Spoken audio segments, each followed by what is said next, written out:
Everyone's in from the rating room now, so I suggest you get started. All right, thanks a lot.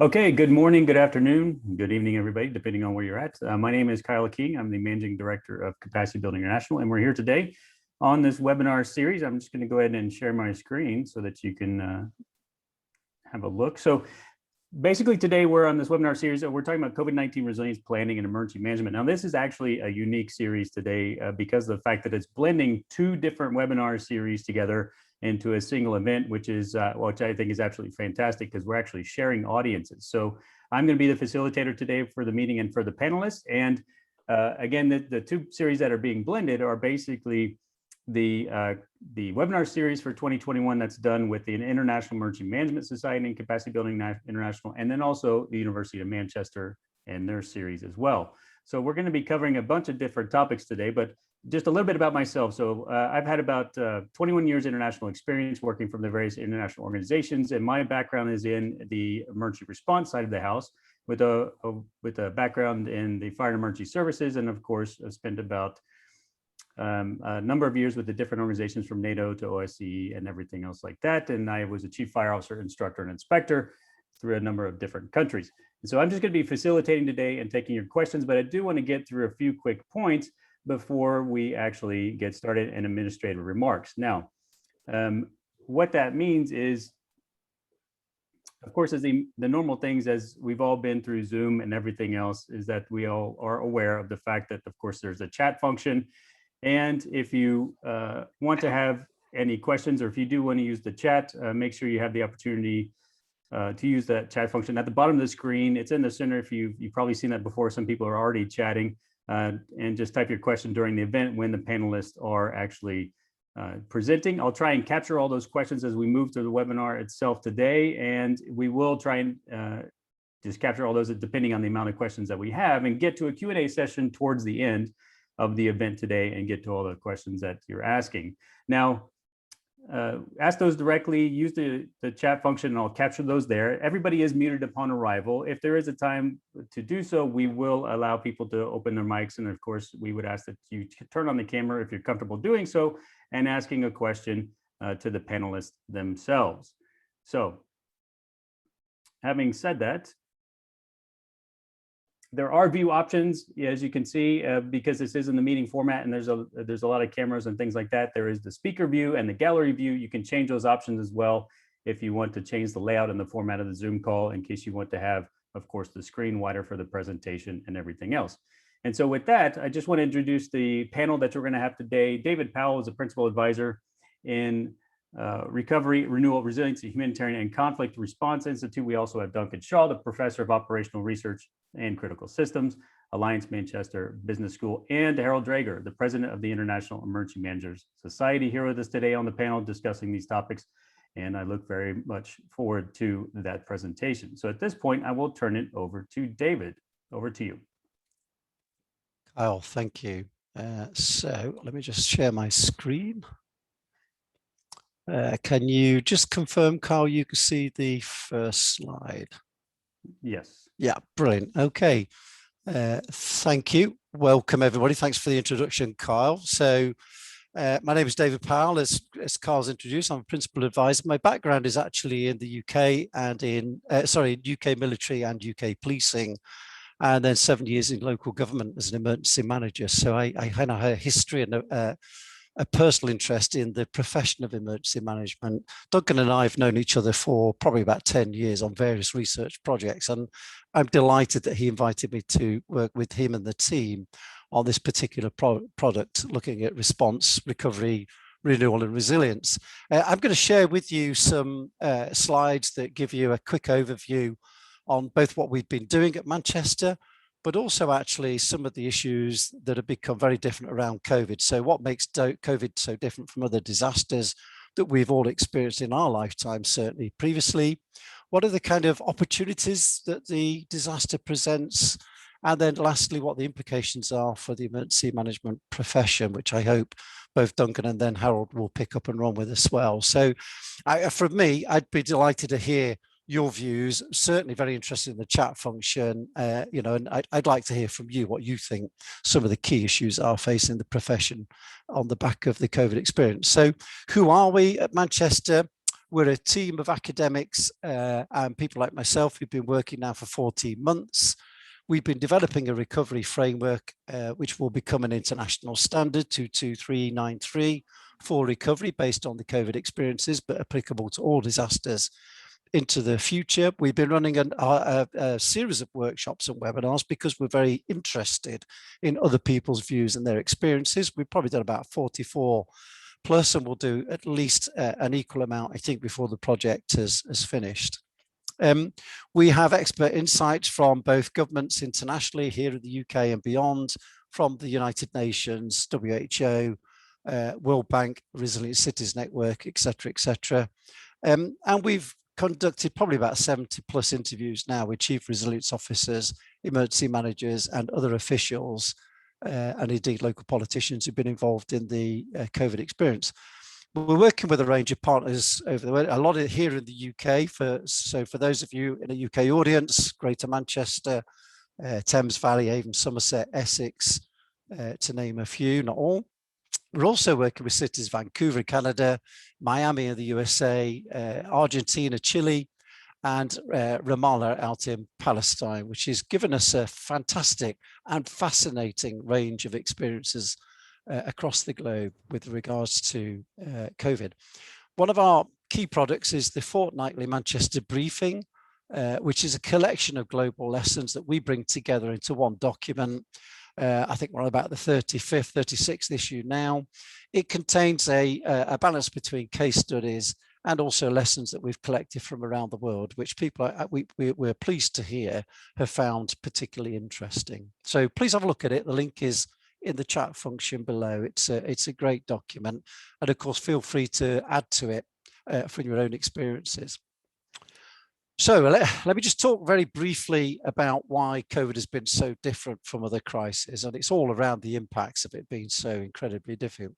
So if we look at the scale, we've been thinking about the recurring overlaps between response and recovery, and indeed other concurrent events. So, we first went into recovery in summer of 2020, but then very quickly shifted back into response mode again as the second wave began to hit here in the UK. And it's been similar around the globe. And of course, some are now facing a fairly severe third wave. So it's been very unusual to flip-flop between response and recovery on such a regular basis. And of course, it's really upending the universal truth that recovery would always last longer than response. What we're actually finding is that the response is the really prolonged part of this disaster. Recovery is proving to be, in some places, really quite short-lived. It's had an addictive pace from it, from the beginning. Some people have been working since March of last year, had very little let up, and the scale, the pressures, and the external kind of impact of issues like Brexit and Black Lives Matter, for example, have continued keeping that pace at a speed. So, there's some real welfare issues for emergency managers and colleagues who've been at the front of this for a prolonged period now in a way that nobody's experienced in a long, long time. Here in the UK, but not unique to the UK, it's been very different because this has been very much about national direction of local delivery. So, most normal events are geographically contained, led by the local kind of response and supported by national government. This one's been turned completely on its head, and in particular because it's had such all-reaching impacts and is a health-led crisis in the first place. National governments have been right at the forefront of leading what we've been doing. We've seen some disconnects in the last 14 months between things like guidelines and assumptions and the reality. Were we really prepared for this event? I think the events that have transpired over the last 14 months shown that we had a limit to our imagination about exactly what would happen in a pandemic beyond the initial response phase. Certainly some of the geopolitics of COVID have seen some variations across the globe and how it's been responded to, and the degree and level of cooperation. Very interested in your views about how the emergency management profession has managed to cooperate across the globe, and some issues around systemic sharing of things like data, practices and policies. We've certainly had some fragilities exposed by the COVID experience, but one of the positives to flip it on its head is that concept of vulnerability, I think, has been brought to everybody's doorstep. And again, in a way that no other disaster has done before. Some disasters we watch and play on the television, they're happening somewhere else. They're not affecting us directly. Well, COVID has absolutely affected everybody, some more than others, of course. But that concept of being vulnerable to a disaster has suddenly hit home, I think, for a global audience in a way that it's never done before. Sadly, it's also exposed some inequalities and fragilities in our systems, either directly as a result of the pandemic, the health crisis itself, or indeed indirectly as a result of the way that we've managed some of the consequences and the response and recovery to COVID. I think one of the key messages here is that there's a moral onus on us all to ensure that these lessons don't just last kind of at the moment of suffering, that we need to look at how prolonged some of these inequalities and fragilities will continue to be. We've also seen a failure of imagination at kind of political, organizational, individual level. It's not a criticism, it's a realism of how do you possibly think about just how bad and just how prolonged and just how impactful this would be on health, economy, society, all aspects of how we live our life.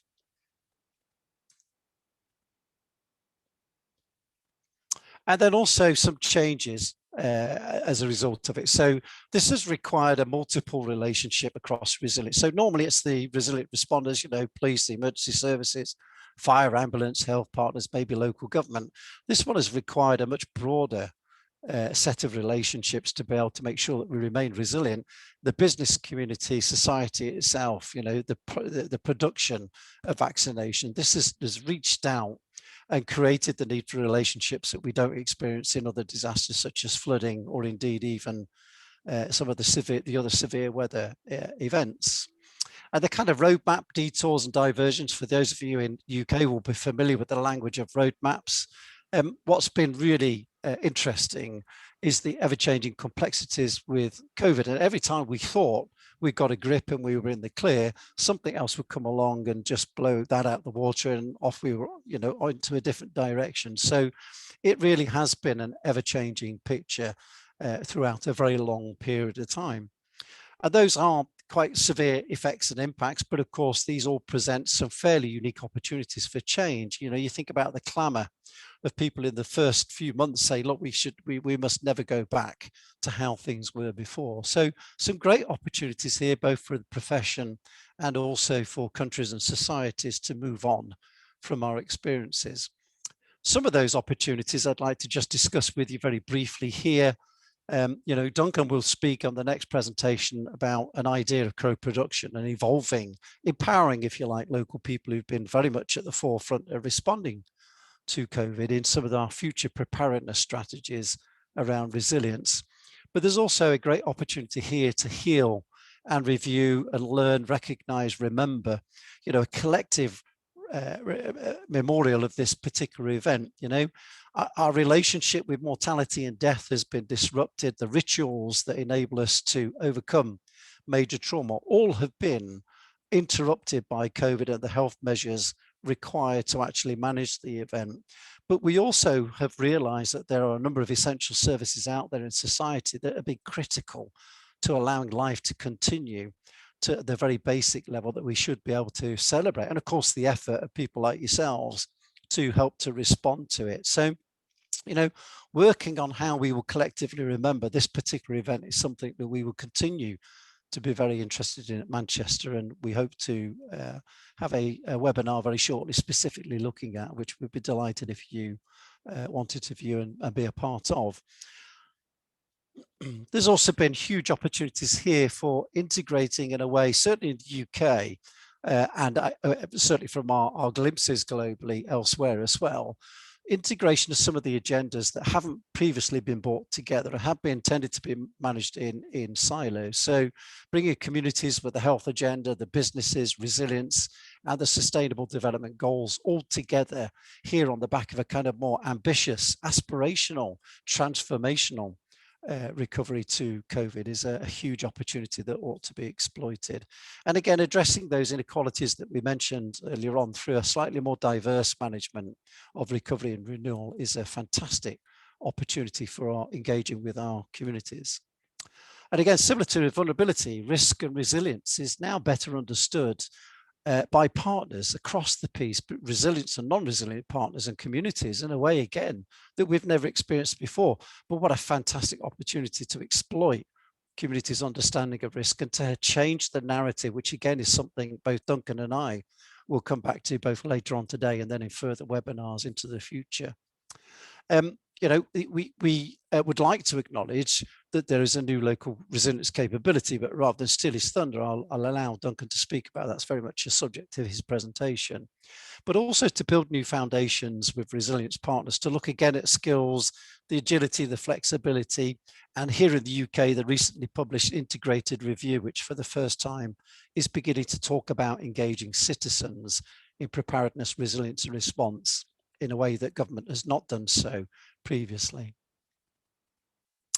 What are the implications for the profession itself? And again, to repeat, incredibly interested in your views on this stuff, and I'd really like you to share in the chat function or in the Q&A session some of your own views about what the implications or the challenges that are facing the profession into the future.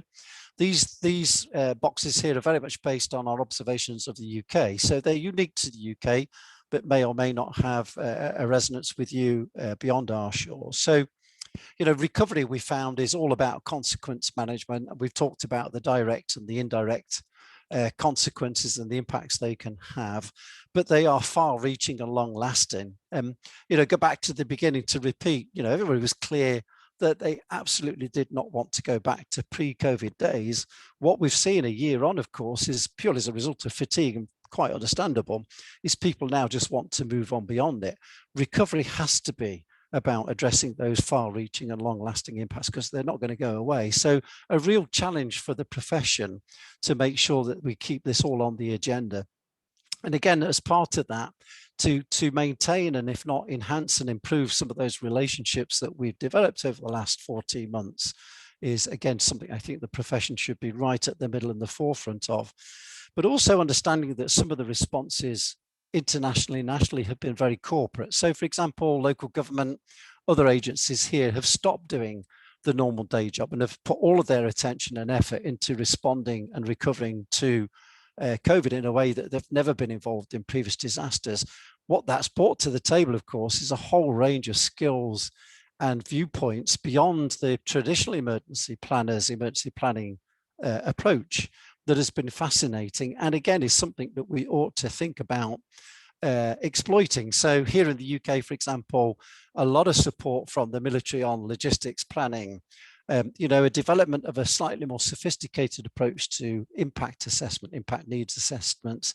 And again, how we've managed and learned to integrate community responses, because communities have been absolutely at the front of all of this, has brought along with it some new opportunities to develop and enhance existing and indeed introduce you know, new skills to the profession itself. We very much think there is a fairly urgent need to look again at how we audit and assure risk reduction and resilience beyond the traditional debrief process. It has an absolute valuable role in understanding the voice from those people who've been practitioners and involved in it, but we don't think it goes deep enough to look at assuring exactly what we do as resilience partnerships beyond the pure response to a you know, to a particular event. And connected to that, we've seen both here in the UK and elsewhere, frankly, variations in the maturity of people's arrangements, processes, structures and partnerships for dealing with disaster response and resilience. And it's not just at the local level, we've seen it at government levels, we've seen it in intergovernment department levels, and indeed within local resilience forums here in the EP. So it's not unique to one part of this response. You know, it wasn't just about the government's actions. We've seen variations across the piece. Now we think that an audit and assurance process that's slightly more robust and rigorous will help level the playing field to make sure that actually citizens experience the same kind of response structures, certainly from a resilience point of view, no matter what the area they live in and what the disaster is. There is a fantastic opportunity for changing the narrative we have about risk with the public, undoubtedly. You know, their appetite for understanding risk, their appreciation that risk is real, I think gives us another great opportunity to just change the way we speak about vulnerability, risk, and their preparedness. The other thing we've remarked on for the profession is the agility, the flexibility over the last 14 months that the profession has shown has been tremendous. You know, I mean, you've had to go through such a seismic series of events that have made you change the way in which you would traditionally work.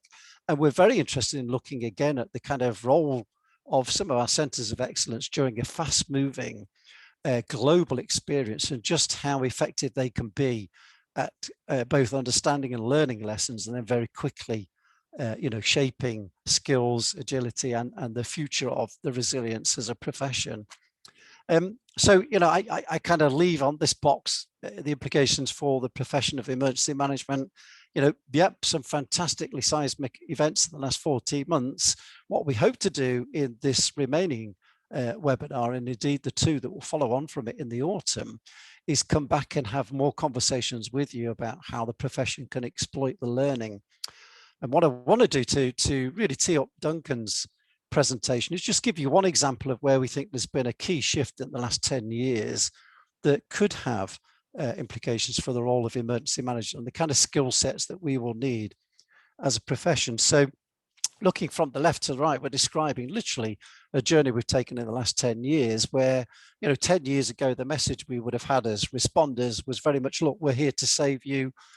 You know, we didn't welcome community responses. We didn't understand how to integrate it or how to use it. We were slightly, you know, mistrustful or less welcoming of some volunteers because we feared the risk factors and the vulnerability of having people we didn't know before coming to an event. In reality, they were going to come anyway. And some of the events, certainly post-austerity here in the UK and elsewhere, you know, the kind of restrictions and the limits on the amount of resources we have. Some events were simply going to be far too big to say that we were always, as responders, going to be the only people who could come and help. So we started to shift that mindset and that narrative to a conversation around, well, look, we're as prepared as we can be as responders. Are you, community, prepared for the risk that you would face? And I think that's been a fascinating conversation with people who live where there is a real risk of a disaster that they can see, they can understand, and then helping them to make sure that they are prepared, both as individuals, families, businesses, you know, making sure the processes are there to make sure we could support people to move to safety quickly, for example, in the event of a disaster. But it did raise some additional doubts about just exactly how aware communities were of risk. And there's that horrible, you know, that dichotomy, that tension around not wanting to scare people, but being realistic about what they should reasonably prepare themselves for, and indeed understanding a little bit more about how they would react. Well, you know, moving on the full 10-year journey, well, we now know, because COVID has told us and has answered some of those doubts, that communities are absolutely always going to be at the front of the response and probably will be there for the whole of the length of response and recovery. And they are there as a useful asset for us to integrate into the official response and recovery. You know, some of the numbers of volunteers are just unimaginable, or were unimaginable before COVID came along. You know, we always thought about volunteers, spontaneous volunteers in the sense of hundreds, if thousands. Now we're talking about hundreds of thousands. And these are people who bring with them local knowledge, local intelligence, the ability to add to our surveillance structures around health and well-being.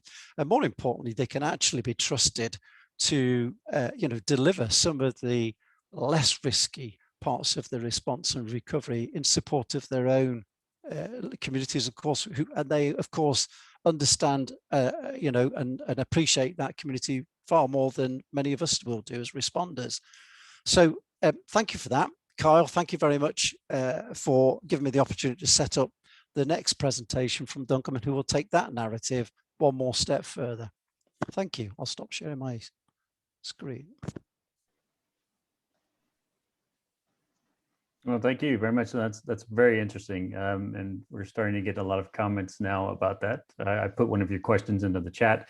So I'm going to capture some of those, and I think we can move on to the to the next presenter and continue with that discussion, unless you want to take a question now or save them from later. We've got quite a few here.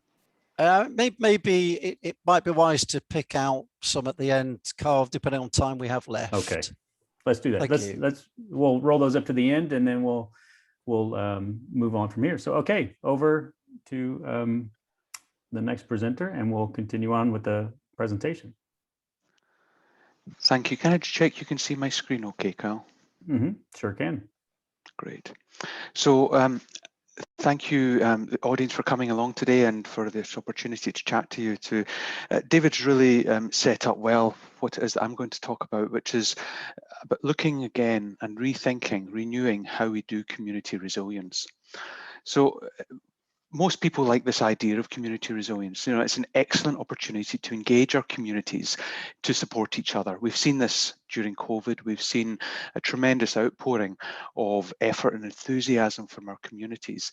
And as David said, they have been at the base of everything that's been done, at least in the UK, in terms of supporting people who've been shielding, supporting the vaccine programme, and really supporting officials as they go about doing their job, because they're bringing such a capacity that was not present previous to that. We've also been looking and thinking about how communities can be part of directing their own future, and community resilience is obviously a key component of that.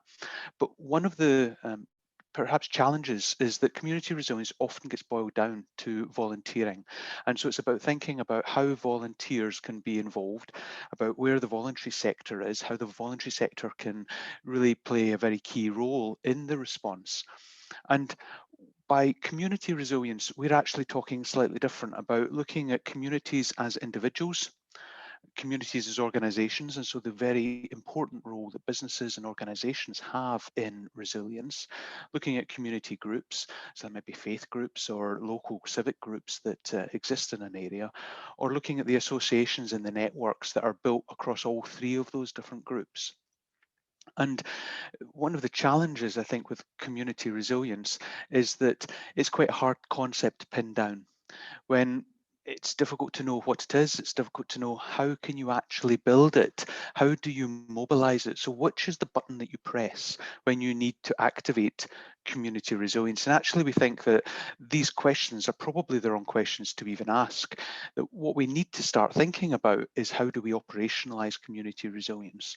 So how do we build it into an infrastructure and a way in which that infrastructure can be mobilized, so that when something hits, when something requires a community response, then you have the capabilities there to be able to respond. So we're putting a much more focus now in thinking about how do we actually operationalize a local resilience capability.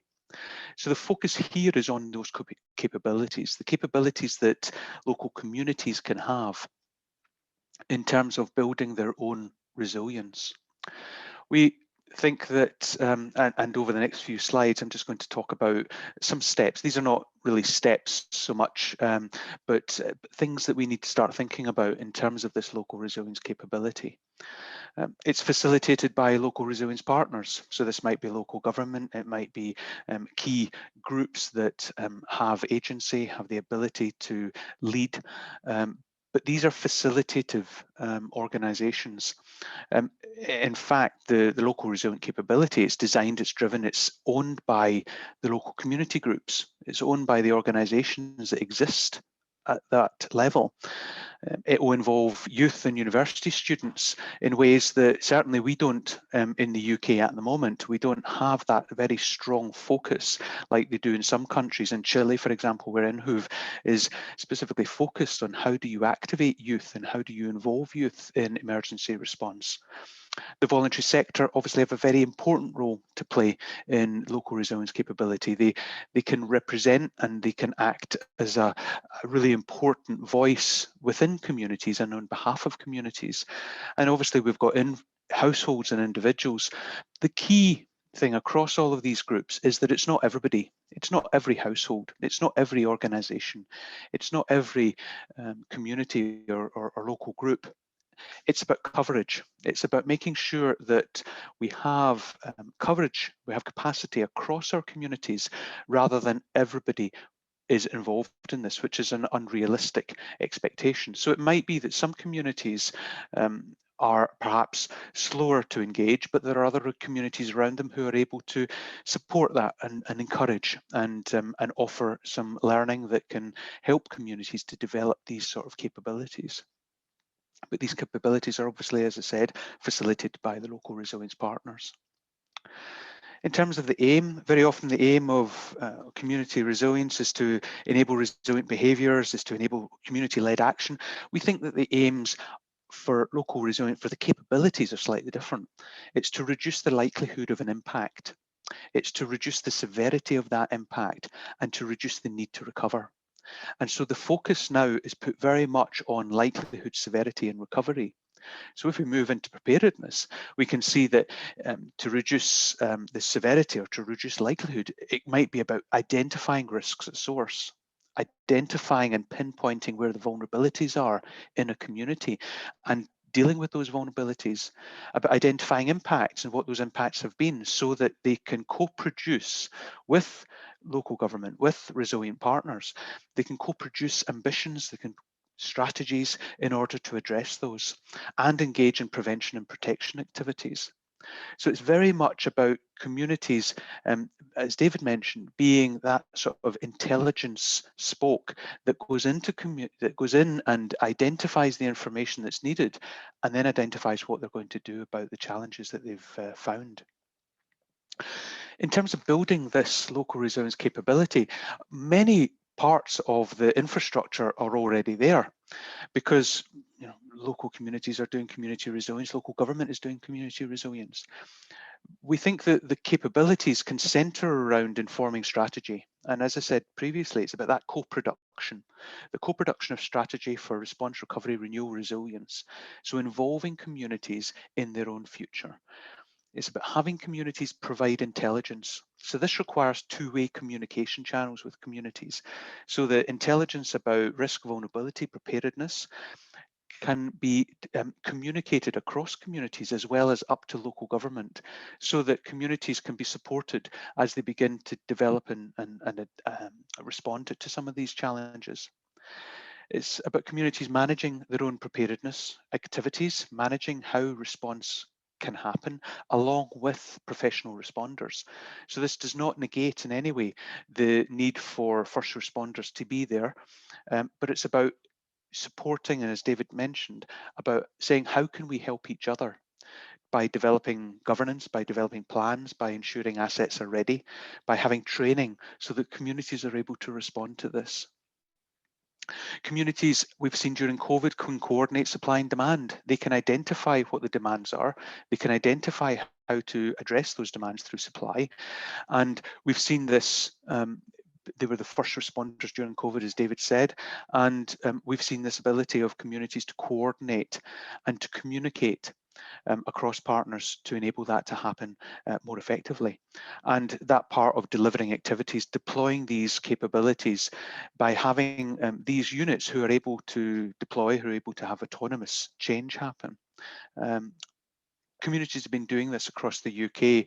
And what we can see if we start to think about these capabilities, we can start to look at whether strategy and leadership is actually present and whether or not it's effective. We can look at how the intelligence around risks, vulnerabilities and preparedness, just going around this chart here, how effective are they? We can look at governance plans, asset readiness and education and see to what extent are our communities able to respond in support of local government, in support of first responders.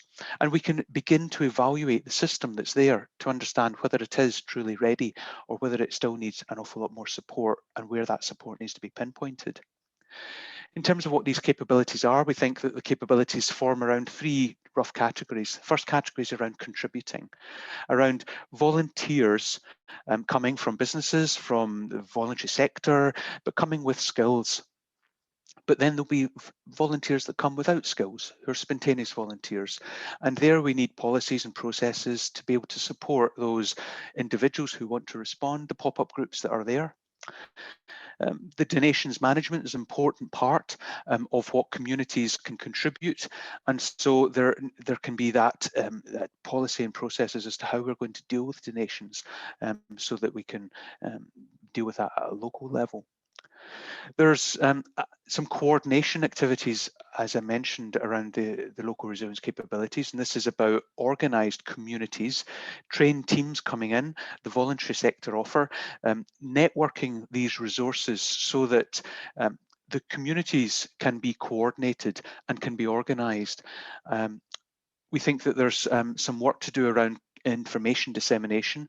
There's an awful lot of work already been done around alerting and warning and informing during an emergency, but then there is activity that can happen before an emergency. So having debates with communities about risk, about vulnerabilities, about preparedness. And that's obviously one of the key tasks of a local resilience capability, is having those conversations. Local community infrastructure is really important as well, making sure that when disruptions happen, then at-risk communities are still able to receive services. And then the aftermath. So here it's about local resilience being involved in recovery. So both in terms of impact needs assessment, recovery plans, renewal summits, getting them involved, getting their interests heard, and feeling as though they have ownership of what happens in their place. It's around business continuity, making sure that those organisations that are there are able to continue to function, that they have relationships with local communities, and those relationships are able to support resilience building activities. And then going right down to the household level and being making people aware, sharing education, sharing resources. But again, recognising that not every household, not every group, not every business will want to participate in this, but it's about coverage rather than about saturation. And again, we can start looking to see, well, how well are we doing on each of these different capabilities? Where can we take effort away? Where do we need to put renewed effort onto in order to create some of these capabilities? And I didn't say, but I should have said, is that these are just some of the capabilities that we've identified. And I'm sure that during the conversation this afternoon, we can start to identify more opportunities for developing some capabilities. So I'd just like to end there. Thank you very much for listening, and I'll hand back to Kyle. Thank you. All right, thanks a lot, Duncan. That was really interesting. I actually have some questions for you, but I'll save that for later on. Chair's prerogative later. Yeah. Okay, good. Yeah, so we've got a lot of questions, but I want to go ahead and turn it over to Harold. So Harold, over to you for the next presentation. Thank you, Kyle. I will start. Hello, everybody, wherever you are. I am president of the International Emergency Management Society. I see there is a lot of new people that might not know us, but we are an international NGO founded in 1993, and we are based in Brussels with a small headquarters, and we have 17 chapters around the world.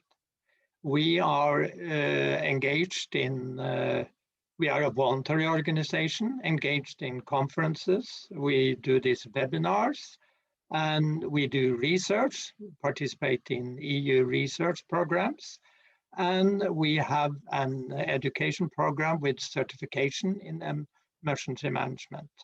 And I will now address you a little bit on an international scale with some thoughts of how we can put the learning of this COVID-19 into the future planning.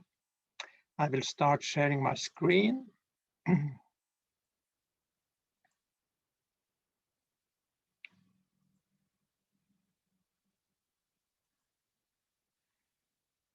Okay, let's see. Yeah, I have here said I will do some observation and thoughts based for discussion. I've called it lessons learned for improved future pandemic resilience. But I found, when I was preparing this, I found a book called Disaster by Choice. I thought that was a good expression. And in this book, I haven't read the book, but in the telling about the book, he presents a disaster is a process manufactured and implemented by people and their choices. And that gives me to come with a statement and say the COVID-19 pandemic was a process manufactured and implemented by people and their choices. I will go through something and then we can see if that could be a true statement. But I will start with saying we were warned about this because in September 2019, Gro Harlem Brundtland, a former Prime Minister of Norway, and Eliad Assy, a Secretary General of the International Federation of Red Cross and Red Crescent Society, they published a study just 3-4 months before the pandemic, namely saying preventing the next pandemic. And they say that this has been neglected, an approach that is putting all of us at growing risk. Governments worldwide must start thinking ahead and increase funding at the community, national and international levels to shore up health system and prevent the spread of outbreaks. And then they say, imagine the following scenario. In a matter of days, a lethal influenza pandemic spreads around the world, halting trade and travel, triggering social chaos, gutting the global economy, and endangering tens of millions of lives. Such a large-scale disease outbreak is an alarming but entirely realistic prospect. To mitigate the risk, the world must take steps now to prepare. As we know it, governments were warned through this and other risk studies, but it seems like this warning was mostly neglected or ignored by those in charge of taking actions. So we didn't really believe this could happen. And I just took down the numbers of yesterday, and they are even worse than what was predicted in this risk analysis. Because as we say, the number of deaths by now is 3.2 million. Yesterday, this was data of yesterday, 14,000. And the total infected, 155 million, much more than predicted in this study, and 833,000 yesterday.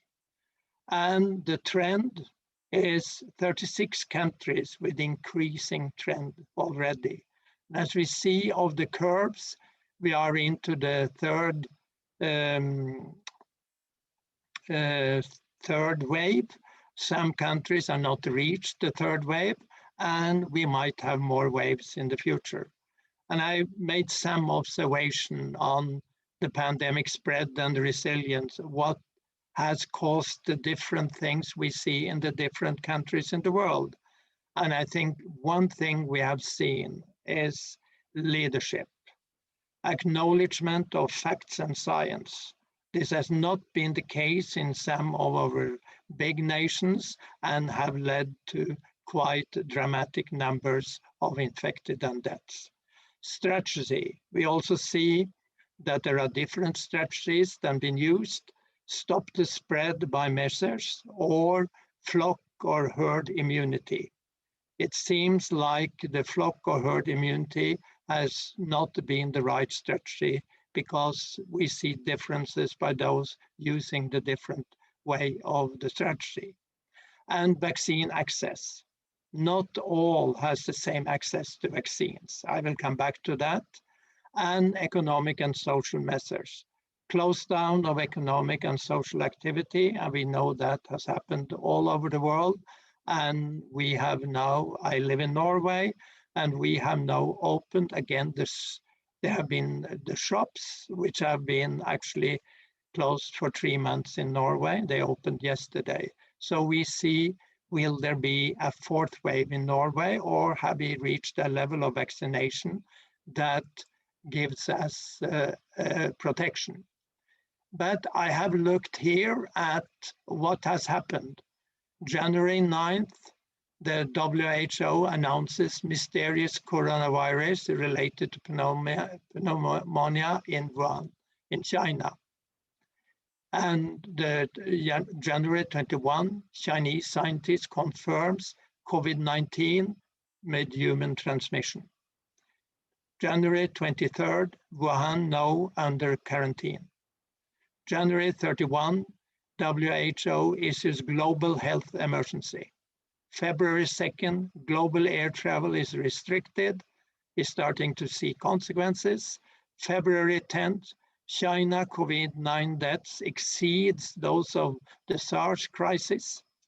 March 11, then this is it's about 2 months since the first detection in China. WHO declares COVID-19 a pandemic. March 25, reports find extended shutdowns can delay second wave.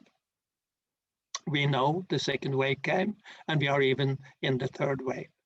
And in December, we then start discovering new mutants, and we now have the UK mutant, we have South Africa, the Indian, and they are coming up all the time. And 21 has all been about vaccines, efficiency, side effects, and worldwide distribution, and also to discover the truth about the virus origin. I see they're still discussing how did this start up. And I have said my conclusion on this is that transparency and openness about the virus outbreak and consensus about measures to implement in order to reduce the outbreak could have slowed down the spread of the virus. This is a map showing we have now started the vaccination phase, which started around beginning of January. And as you see, it's not evenly distributed over the world. We see USA is doing very well, some other countries are, but you have almost a white continent in Africa. And also Australia is lacking behind. And I have looked into several of the observation of vaccination. And several vaccines have been developed during 1 year or less in 2020. And 1 year is a very, very short development and testing time for a new vaccine. And we also have, because of this, seen serious, even fatal side effects have been discovered with a couple of them. In Norway, I think we have had 5 deaths because of one of the vaccines. A few countries have had a precautionary approach to use vaccines with fatal side effects. So in Norway and Denmark, 2 of the vaccines are put on hold. Access to vaccines is not evenly distributed worldwide. But the news we had lately was that removal of patent right or free licenses for vaccines for a short or long time in development countries seem to happen for their own vaccine production. And this can help the spread of the vaccine around the world. Another thing, observation, there exists vaccination hesitancy in many countries.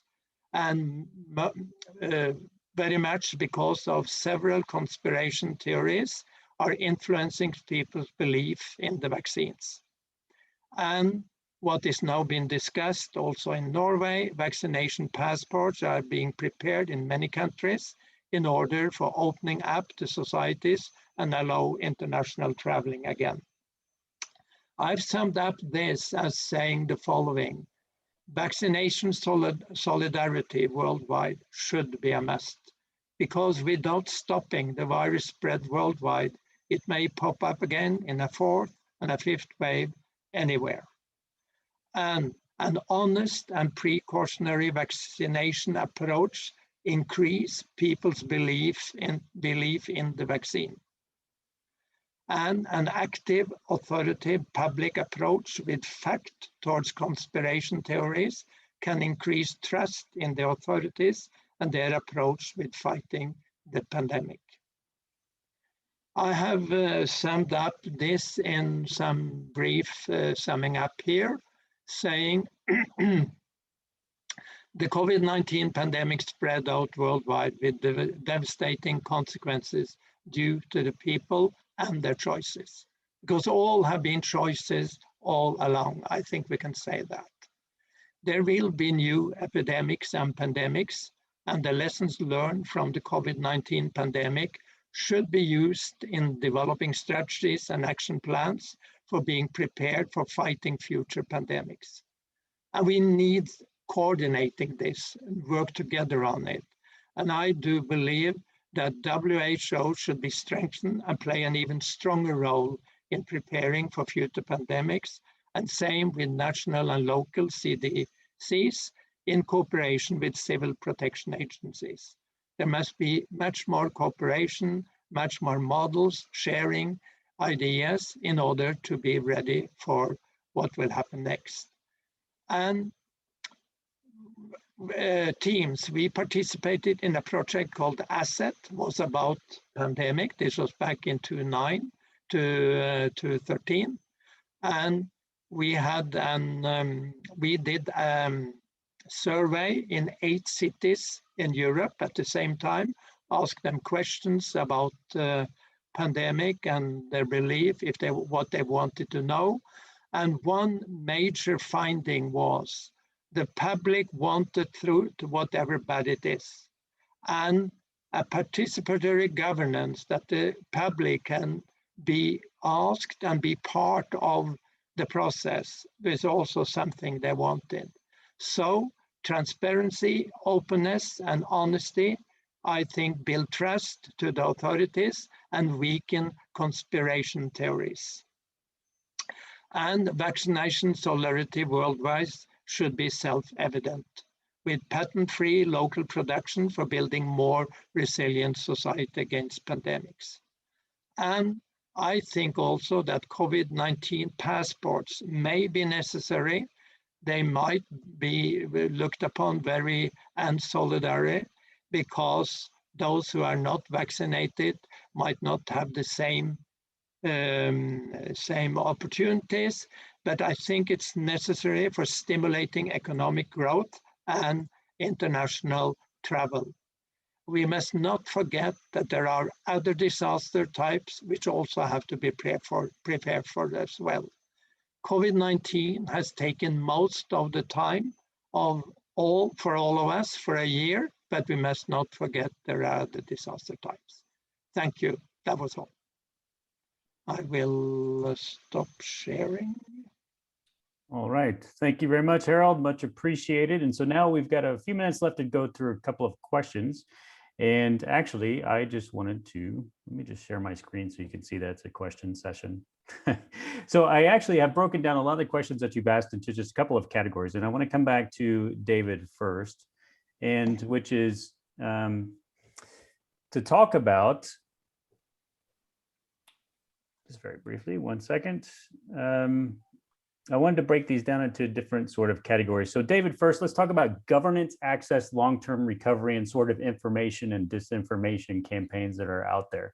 So that's a big kind of thing to bring together, but I'll try and summarize it to a single question, right?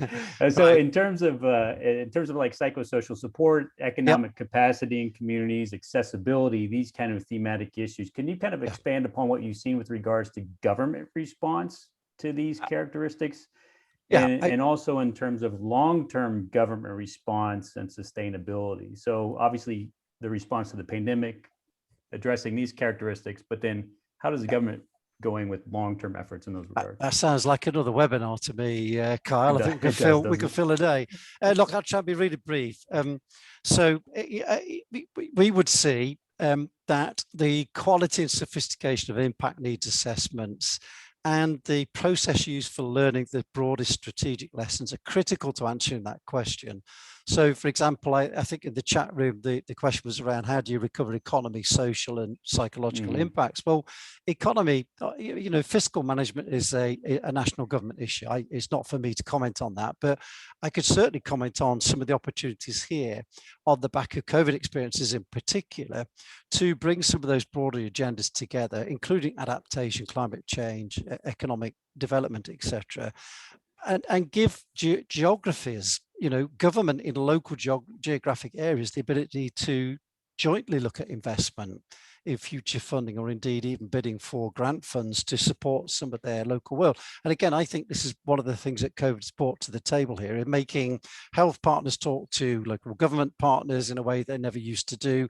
And now they're looking for opportunities to do things differently. And again, the whole efficiency about better ways of working, I think, is the only way we're going to recover the economy. But fiscal management of that, Carl, is beyond my pay grade, I think, in fairness. I think that's something for, national global finance and government. But social needs is certainly something we're very interested in. So these emerging needs, the hidden needs that have been slow to come to the fore in COVID, and some of the indirect consequences, some of which I notice have been talked about in the chat room, which is fascinating to hear about.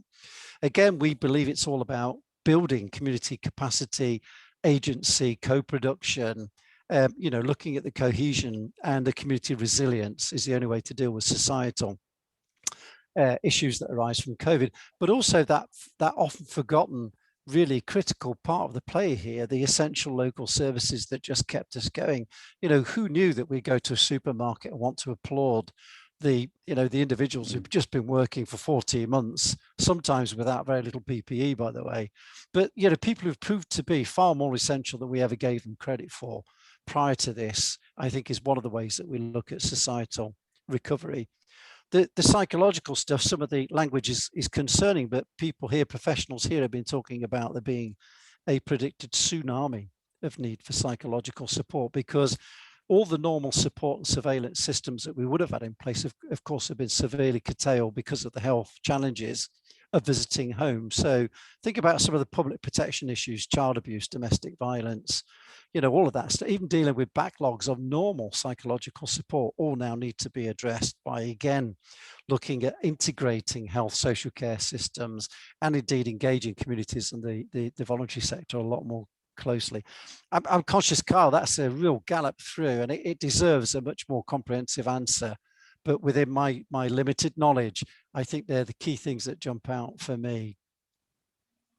No, great. I think that's a great start. And it absolutely is a discussion that we should be having, and we will in our future webinars that are coming up. But Duncan, I'm going to turn to you with another robust question and kind of talk a little bit, because you actually displayed some models where you had assessed some data and some metrics. And so there were some questions in the chat about the quantitative and qualitative analysis behind some of the data that you're showing. And then also I'm sort of also looking at that in terms of long-term sustainability and change in communities. And so that's something that you've also hinted on as well in your presentation. Maybe you could expand on some of your thoughts and some of the information that you found, because gathering, I would just say very quickly that, we're calling that intelligence, but sometimes that's off-putting to some people. And so what is the data that's driving these kind of dynamics, and especially in terms of long-term sustainability? Because at least for my career in the emergency services, it's after a disaster, you've got 2 weeks to try and change anything, and then people forget about it. But this is obviously quite a different scenario, but it's still something that has to be addressed. So over to you, Duncan. Thank you. So yeah, I saw the same question in the chat. So how have we been developing these models? Well, we've been participating in countless hours of response meetings. So both across the UK and internationally, we've been sitting, listening to the strategic, the tactical coordination meetings as they deal with the issues that COVID is presenting. Some of those are very specialised, down to humanitarian aid and how they distribute food, and some are very general.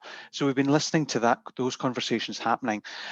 We've been participating in recovery group meetings, so we've been taking a much more active role in terms of trying to help local government to think about how can they recover and what is the process for recovery. So thinking about impact impact assessments and what have been the impacts, thinking about what do you do about those impacts, how do you develop plans, strategies around them, and then how do you develop what we're calling a renewal strategy. And these renewal strategies look at the long term, look at what do we want not to go back to after COVID, what we learned from COVID that we really need to take some transformational change around, and helping government to think through what is the process that we need to go through to address some of these challenges. And again, doing that in the UK and overseas. Then we've been bringing together a series of interviews across the world, as David mentioned, talking to 60, 70 people and trying to understand what their intentions for recovery are. We've done that in the first wave during last summer. We're doing another wave of that now. And our intention is to do 4 waves of that to understand how those intentions have changed across the period of COVID. We're bringing all of that together in trying to understand some of these challenges, the challenges that David's been talking about and that I've been talking about around local resilience. So those radar charts that I put up were mocks. They were not the real assessment of any local authority or any country. We believe that those should be self-assessment tools so that local government communities can look and can start to look within themselves to say, how confident do we feel, given the context that we face, given the plans, the preparedness that we have in place, given all of that, how confident do we feel and where do we need to put additional effort, or indeed, where can we feel confident enough to take effort away from? I'm hoping that that quick gallop through in David's language has covered the methodology as well as the long term. But we see renewal summits as being absolutely key to this long term and putting some really quite special focus politically as well as at an executive level within local government on what do we want to change about the way in which we live our lives in our place. Yeah, no, that's hugely interesting. So a renewal summit to see how we're going to build back the communities after all of this. I mean, I still think, and I think you've actually said this in one of your presentations earlier, that we still haven't seen quite the long-term effects of what's happening. And so we still don't know what we're yet dealing with. If it was mentioned about domestic violence, and I know we've done some case studies in one of the countries I'm working in, and have seen just marked increases of domestic violence cases because of the fact of quarantine measures. And those are just unforeseen effects that we just had no idea would really happen, or at least, that wasn't a planning assumption when we were making these things. So that's quite interesting itself.